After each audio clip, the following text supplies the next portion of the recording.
brings me to my opinion of a forbearance needs to be your last option.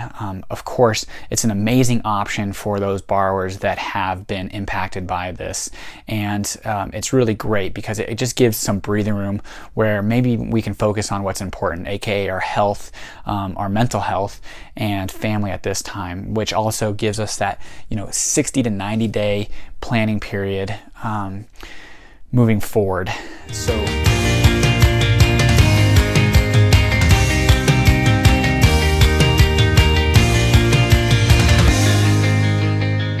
hey everybody, Patrick Sukup here, Sukup Real Estate Services. It is April 7th, 2020. And if you own a home with a loan on it, you know that your mortgage payment is either due, coming due, or past due. So with the CARES Act, what has happened is this really popular term, which I needed to look up to make sure that I was spelling it correctly, forbearance. And I think there's a lot of confusion, uncertainty, and need of information for the lenders. So that's all I want to do today is just take you through a high level what a forbearance is, which is ultimately an agreement between the lender and the borrower to allow the borrower to put on a payment plan and the lender to not go through the foreclosure actions.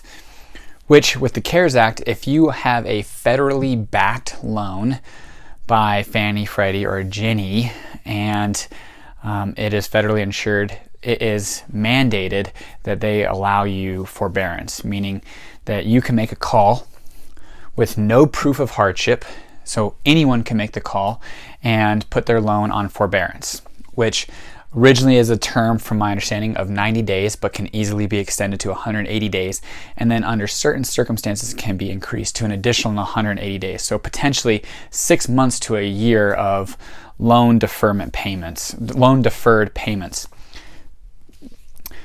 Well, I can tell you one thing that I've learned is that a lot of our loans, we may have made our loan through a mortgage broker, let's just say Cornerstone Home Lending, and then about 2 or 3 months later, we get a letter saying that the servicing rights to our loan has been sold to another company. So these are servicers, aka Mr. Cooper or Bayview, PennyMac. And what these servicers are basically a middleman, which takes money from the borrower, pays the investors, and takes a small percentage. Well, they are required to still make the payments to property taxes, insurance, and the principal interest to the investors.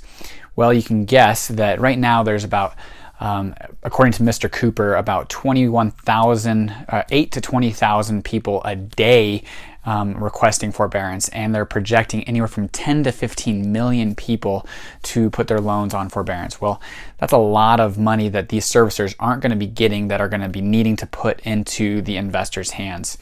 So you can guess liquidity is an issue, and there's a lot more detail that goes into that, aka if you put your mortgage into forbearance, these lenders can't sell it to these servicers, so their ability to have velocity of dollars, their volume of loans decreases because they're going to have to keep these loans on the books, which ultimately goes into tighter lending standards, higher income requirements, more liquidity, and higher credit scores.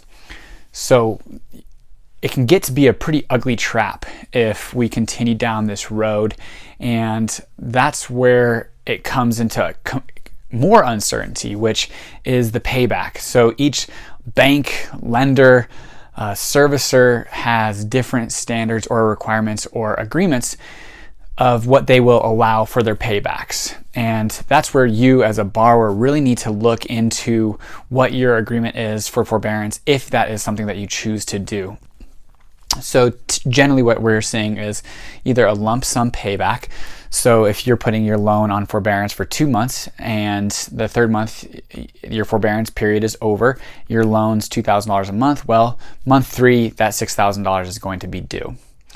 You can put it on a payment plan, which we're seeing anywhere between 6 to 12 months, basically cutting and amortizing that payment out over those 6 to 12 months. Or I have been hearing a few that are able to put that payment at the end of their loan, which at that point, yeah, it's a home run for that borrower. But if you do end up having to pay in a lump sum, there's two options for you. You could do a loan modification or a refinance. The problem with that, though, is that if you really have gone through a financial hardship, have lost your job and income, and credit scores have increased because down here there's tighter lending standards, are you going to be able to qualify for that loan modification or refinance? So that's what forbearance is in kind of high level, and I just want to now dig into what that means for the actual real estate market in whole. Understanding what the forbearance program could do to the loan servicers and banks who are not able to sell their loans to servicers, and putting a tighter restriction on credit and increasing what borrowers are requiring from, or lenders are requiring from their borrowers. Meaning if you're not going to get any income now because you've lost your job, you're not going to be able to refinance or do a loan modification, which then, gives you if you take advantage of the loan forbearance, gives you a 69-day plan for the borrower, meaning you and your spouse need to discuss what your options are and what you guys are going to do at the end of that plan. First, making sure that you understand what your specific loan forbearance agreement is with your lender, and then making a plan from there. You could obviously, hopefully go get a new job, and therefore with all of the equity that you have in the house over these last 5 to 10 years of great appreciation, you could at that point potentially go and do a refinance or a loan modification. If unfortunately you are unable to find new work, you could move in with mom and dad or a friend or family member short term and rent out the house, so that somebody who is fortunate enough not to have been impacted and lost their job can move in, pay the mortgage, rent, maybe even make you a few bucks on the way, and at the end of it you could potentially, after having found your job, move back in or sell that house down the road. Just an option for you. Or of course, at the end of that 60 to 90 day period, sell. Right now, obviously, we're at a stay-at-home order now until April 26th, so there's just not a lot of activity. There's still activity going on. There's still people that are putting their homes on the market. Vacant houses are still able to be shown, but a lot of it's been paused right now. And so after that 60 to 90 day window, I do see that the market picks back up will be midsummer, so it'd be a great opportunity for you to sell if that was the choice that you went. But one thing to consider is after these 60 to 90 days, right now, this happened all at once. This wasn't a gradual ramp up. It was the economy got shut down basically mid-March and is going to be shut down until mid-April. So a lot of these payments, these mortgages that will have been missed are April. And if they did take advantage of this forbearance, it's going to be 60 to 90 days. So, we're looking at between middle of June to middle of July, where a lot of these forbearance programs are over, and sellers or borrowers are going to have to make that decision of what they're going to do now. And a good majority of them may sell, which is going to increase our inventory. If our inventory increases, that's great, because right now we're at such a contracted amount of inventory that we do need the additional. It's just a matter of if these numbers where they're suggesting 10 to 15 million people are taking advantage of these forbearance programs, some of them are, a good majority from my understanding, are actually not necessarily in a position financially to need to take advantage of that forbearance, which that'll be my last point. But the people that do absolutely have to take advantage of them, the 25 to 30% of people who have just lost their jobs in the economy due to restaurants, bars, or in any number of other sectors, substitute teachers, well, that's going to give inventory a really big boost, which if it's a big enough boost, it's going to put pressure on prices, which will also put pressure on prices is increase your credit requirements, which decreases the amount of buyers. A lot of affordability programs have put into place, seconds on the down payment assistance programs.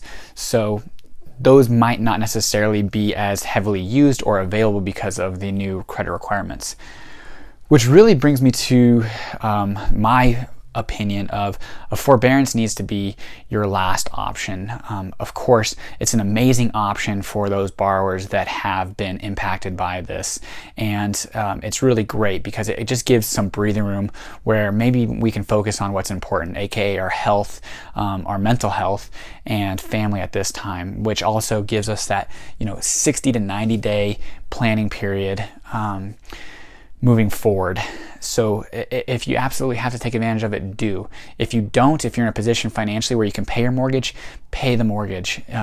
Don't put undue pressure on these lenders and loan servicers. It's just going to kind of spiral out of control on the real estate market. And if you absolutely have to take advantage of the loan forbearance, just have a plan. Understand what your agreement is saying with your lender. If it's going to be one lump sum due, amortized over 6 to 12 months, or if they're going to be able to tack it onto the back. And if you are going to have a lump sum due, how are you going to pay that? And understand what your options are. So in general, that's what forbearance is. If you have any questions, I'd be happy to answer them. My information is going to be down below in the comments section, and I hope you guys have a great day. It's going to be a really good week. Unfortunately, this is going to be the peak week, they say, of all the deaths, but hopefully the understanding is after that, they start to decrease and we start to get a little bit back to comfort and confidence that the market's going to resume and people are going to be healthier moving forward. Have a great day.